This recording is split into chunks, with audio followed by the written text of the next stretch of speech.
Quetta press club کے سامنے 5500 دن سے زائد عرصے سے لگے بھوک ہڑتال کیمپ میں ماما غدیر بلوچ اور نصر اللہ بلوچ کے ہمراہ لاپتہ محمود علی لانگو کے اہل خانہ نے پریس کانفرنس کا انعقاد کیا۔ پریس کانفرنس سے خطاب کرتے ہوئے لاپتہ محمود علی لانگو کے اہل خانہ کا کہنا تھا کہ السلام علیکم۔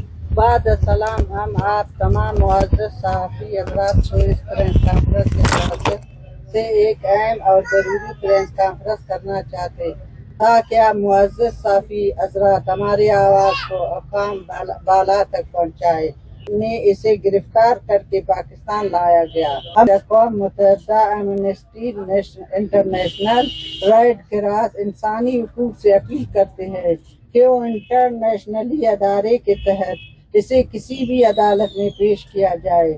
وہ اگر حکومت پاکستان کو مطلوب ہے تو اس پر ملک کے قوانین کے تحت مقدمہ چلایا جائے۔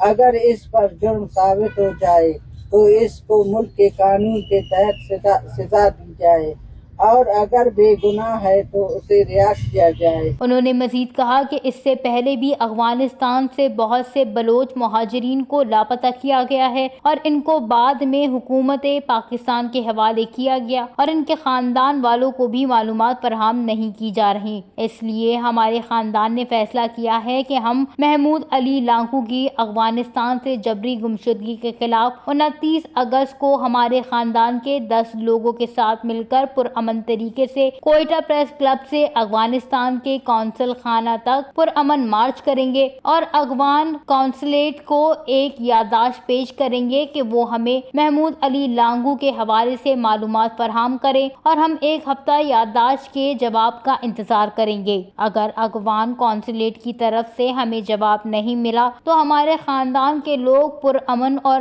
آئینی طریقے سے افغان قونصلیٹ کے سامنے دھرنا دیں گے۔ وش نیوز، کوئٹہ، بلوچستان۔